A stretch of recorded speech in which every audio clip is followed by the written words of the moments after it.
Hello दोस्तों, welcome to my channel एंटर तक में आप सभी का बहुत बहुत स्वागत है। दोस्तों, आज की इस वीडियो में हम पढ़ेंगे कुछ रासायनिक समीकरणों के बारे में जो कि हर साल यूपी बोर्ड में 5 से 10 नंबर के पूछे जाते हैं।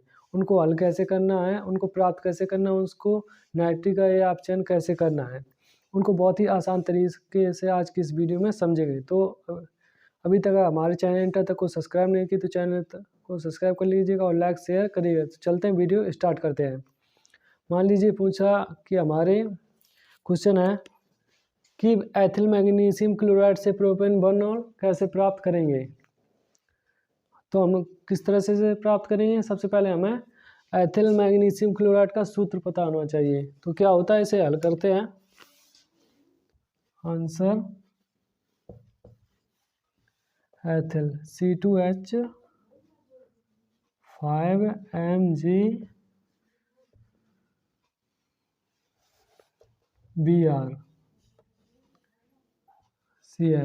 तो इसका नाम क्या है, एथिल मैग्नीशियम क्लोराइड। अब इसमें एक चीज़ हमको दिखाई पड़ रही है, वो क्या है कि एक ये ग्रिग्नार्ड सूत्र तरह है। ग्रिग्नार्ड सूत्र क्या होता है, RMgX। R क्या है, एल्किल।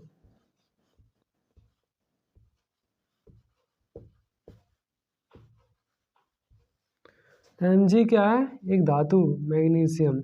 और X क्या है हमारा, यहाँ पर हैलोजन।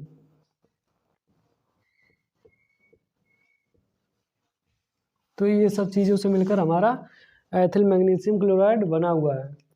इसकी संरचना भी देखते हैं किस प्रकार है। C2 एक 2 लिख लिया हमने। हाइड्रोजन कितने हैं, 5। 1 2 3 H H H, एक इधर एक इधर, 3 इधर हाइड्रोजन हमने लगाए, 2 इधर, हमारे 5 हो गए। बचा क्या, Mg की संयोजकता कितनी होती है मैग्नीशियम की, 2। तो इसलिए Mg 1 और 2, इससे Cl जोड़ा हुआ है।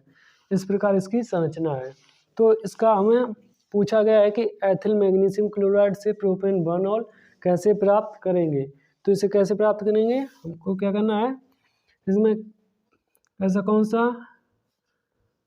अपकर्मक मिलाएं कि जो हमारा रिएक्शन कंप्लीट हो जाए, जो जिससे हमें प्रोपेन बर्नॉल प्राप्त हो। तो हमें सबसे पहले क्या करना है, एक बहुत अच्छी ट्रिक है कि हमें देखना प्रोपेन बर्नॉल कैसा होता है। प्रोपेन मतलब 3 कार्बन, 1 2 3। अब उसमें लिखा हो प्रोपेन बर्नऑल। तो सबसे पहले कार्बन पे हमारा वह समूह होगा। उस प्रकार से हम इसकी संरचना बना देते हैं।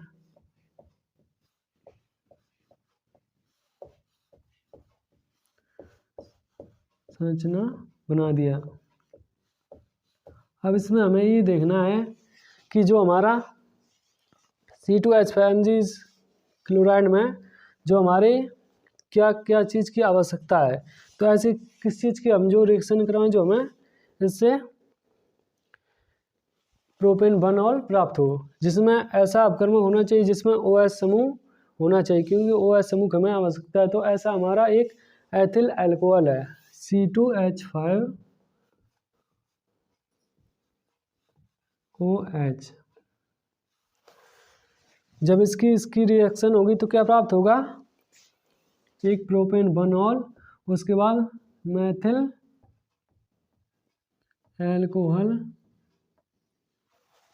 प्राप्त होगा।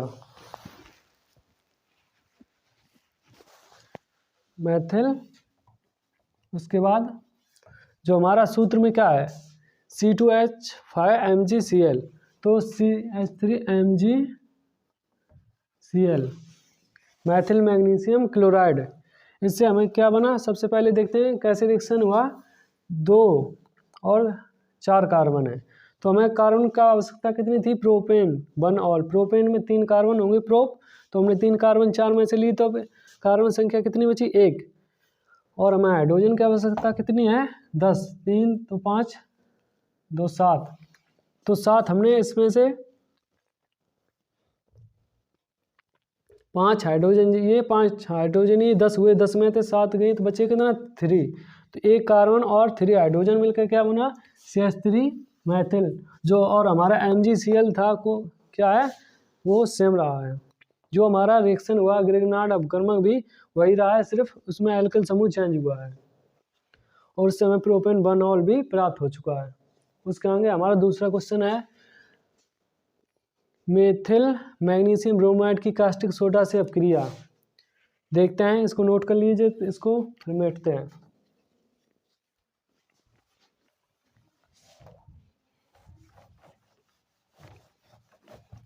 बहुत ही आसान तरीके से करना सीखते हैं और हर साल ये यूपी बोर्ड में 5 नंबर के पूछे जाते हैं। जितनी हम ज़्यादा प्रैक्टिस करेंगे उतने ही हम जल्दी इन्हें कर पाएंगे। देखते हैं उसके बाद है मेथिल मैग्नीशियम ब्रोमाइड की कास्टिक सोडा से अपक्रिया। हमें सबसे पहले मेथिल मैग्नीशियम ब्रोमाइड कैसे लिखेंगे, मेथिल को CH3 से लिखते हैं, मैग्नीशियम Mg और ब्रोमाइड यानी हैलोजन समूह ब्रोमीन। तो ये हमारा क्या है, मेथिल मैग्नीशियम ब्रोमाइड। अब कास्टिक सोडा का सूत्र क्या होता है, NaOH।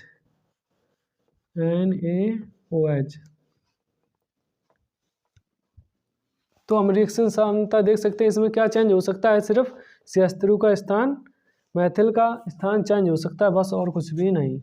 तो हमारा क्या बन जाएगा, क्या करेंगे, Na को उठाकर एल्किल की जगह रख देंगे जो CH3 है, और OH मिलकर मेथिल एल्कोहल बना देंगे, CH3OH प्लस जो हमारा क्या बचा है, MgBr और Na उठाकर हम एल्किल की जगह रख देंगे, NaMgBr। तो ये क्या है, ग्रिग्नार्ड अपकर्मक है, इसे हम बोलते हैं ग्रिग्नार्ड अपकर्मक, जिसका सूत्र होता है RMgX। इसमें क्या होना चाहिए, सबसे पहले एल्किल समूह, उसके बाद मैग्नीशियम और बाद में हैलोजन। इसे कहते हैं ग्रिग्नार्ड अपकर्मक, नार्ड अभिकर्मक।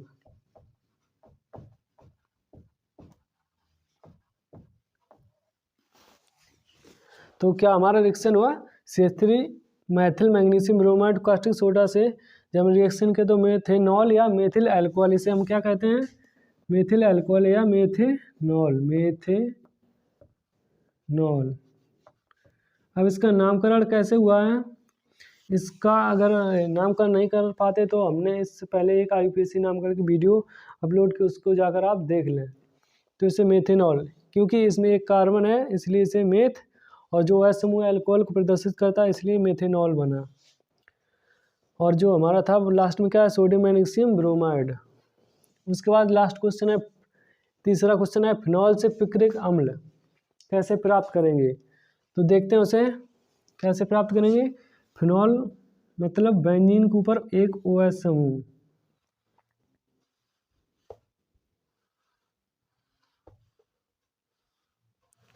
ये हमारा क्या बना, बेंजीन, ये क्या बना, OH लगा दिया, हमारा बन गया फिनॉल, ये है फिनॉल।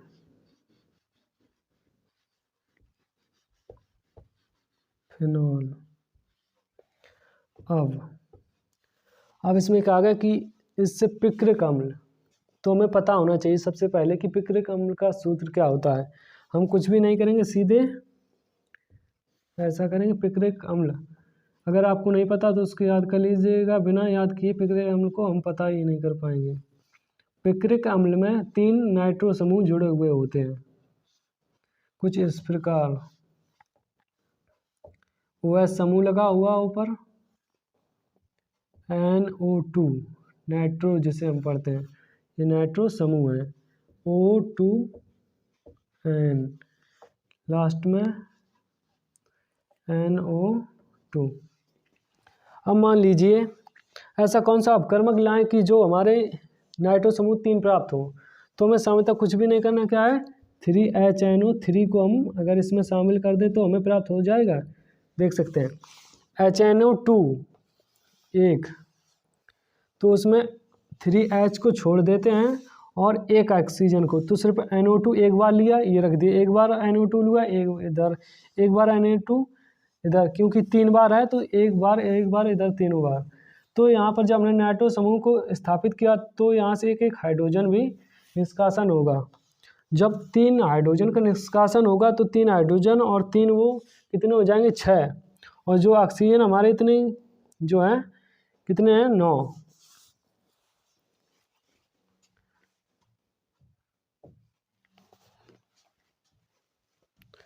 हमारे जो हाइड्रोजन और ऑक्सीजन कितने हैं 9।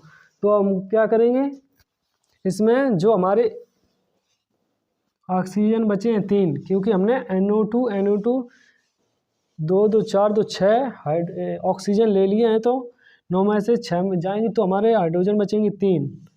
तो 6 हाइड्रोजन और 3 ऑक्सीजन मिलकर बनाएंगे क्या 3H2O, 3H2O, क्योंकि 3 दूनी 6 और 3 ऑक्सीजन है। इसी प्रकार से हम अगला क्वेश्चन देखते हैं, फिनॉल का नाइट्रीकरण किस प्रकार करेंगे। इसको नोट कर लीजिएगा, इसको मिटते हैं।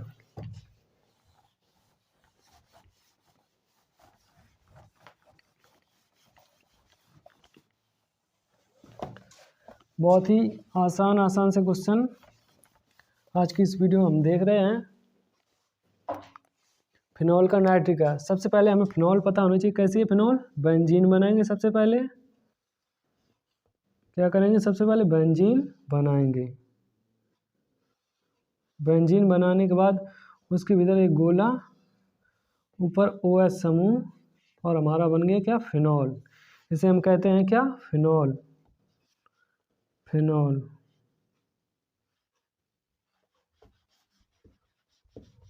फिनॉल फिनॉल का नाइट्रिक। जब भी नाइट्रिक की बात हो तो हम इसमें क्या शामिल करेंगे तनु HNO3 HNA3। अब इसका नाइट्रीकरण कराएंगे तो हमें 2 चीज़ें प्राप्त होंगी। पहला क्या आर्थो नाइट्रोफिनॉल और दूसरा पैरा नाइट्रोफिनॉल। कुछ इस प्रकार से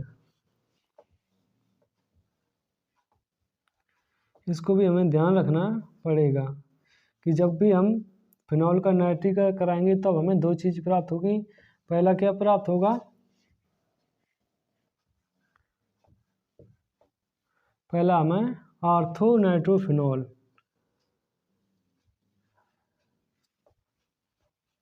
NO2, इसे हम पढ़ते हैं आर्थो नाइट्रोफिनॉल।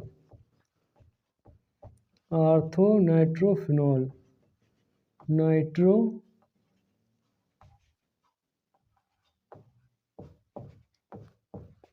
फिनॉल। दूसरा जो हमारा प्राप्त होगा वो क्या होगा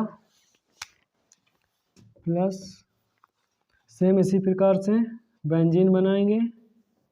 2 चीज़ें इससे हमें प्राप्त होती हैं जब भी हम फिनॉल का नाइट्रीकरण कराते हैं। तो पहला हुआ आर्थो नाइट्रोफिनॉल, दूसरा हमें प्राप्त होगा क्या पैरा नाइट्रोफिनॉल।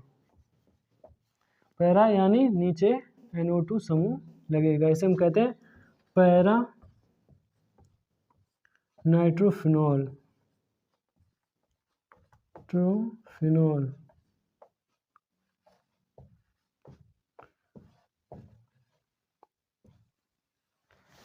पैरा नाइट्रोफिनॉल कैसे, ये क्या है फिनॉल, इसका क्या हुआ नाइट्रीकरण। नाइट्रीकरण कराने के लिए हमें हमेशा HNO3 से रिएक्शन करना पड़ेगा, वो भी कैसा तनु HNO3। तो इससे हमें क्या 2 चीज़ें प्राप्त हुई, क्या आर्थो नाइट्रोफिनॉल, दूसरा पैरा नाइट्रोफिनॉल। उसके बाद लास्ट क्वेश्चन आता है मेथिल अल्कोहल से एथिलामीन कैसे बनाएं। तो देखते हैं, बहुत ही साधारण सा क्वेश्चन है, इसे नोट कर लीजिएगा, इसे मिटते हैं। ये भी बहुत ही अच्छे क्वेश्चन है जो यूपी बोर्ड में आ सकते हैं। इनको हमें जिस ज़्यादा से ज़्यादा रिवीजन करना चाहिए उतने अच्छे हम सवाल बना पाएंगे। उसके बाद लास्ट आता है मेथिल अल्कोहल। मेथिल अल्कोहल या मेथेनॉल, जिससे हमने अभी पढ़ा था कुछ समय पहले, CH3OH, इसे क्या कहते हैं हम मेथिल। CH3 को मेथिल और OH क्या अल्कोहल समूह, मेथिल अल्कोहल या मेथेनॉल। ठीक है। उसके बाद मेथिल अल्कोहल से एथिलामीन प्राप्त करना है। तो इसमें हम क्या करेंगे, सबसे पहले हमको ये पता अगर है कि एथिलामीन का सूत्र क्या होता है। जैसे कि हमें पता है कि C2H5NH2 होता है। अब मान लीजिए हम ऐसे अपकर्मक को इसमें प्रयोग करें जिससे कि हमारा क्या प्राप्त हो, एथिलामीन। तो हमारे हिसाब से कौन सा लें, मेथिलामीन। मेथिलामीन में क्या है, इसमें हमारा क्या एमीन समूह भी प्रयुक्त है और इससे हमारा रिएक्शन भी हो जाएगा। किस प्रकार होगा, C2 दो कार्बन है, एक कार्बन दो कार्बन C2H3 इसमें से एक हाइड्रोजन छोड़ देंगे तो हमें क्या प्राप्त होगा, C2 3 2 5 हाइड्रोजन। उसके बाद जो NH2 हमने उठा के इधर रख दिया, इधर क्या बचा, सिर्फ एक हाइड्रोजन। और ये हाइड्रोजन इससे मिलकर क्या बन जाएगा हमारा, जल। क्या बनेगा, जल प्लस H2O। तो हमने बहुत ही कुछ 5 क्वेश्चन पढ़े जो कि यूपी बोर्ड में आने की बहुत ही संभावना है। बहुत ही अच्छे तरीक़ा से अगर आप ज़्यादा इनके अभ्यास या प्रैक्टिस करते हैं तो आप बहुत ही अच्छे तरीक़े से बना सीख सकते हैं और आप अपने यूपी बोर्ड में 5 से 10 नंबर पक्के कर सकते हैं। तो वीडियो हमारी अच्छी लगी तो चैनल को लाइक करिएगा, शेयर कीजिए और अभी तक सब्सक्राइब नहीं किया तो चैनल को सब्सक्राइब कर लें। फिर मिलते हैं नेक्स्ट वीडियो, तब तक के लिए धन्यवाद।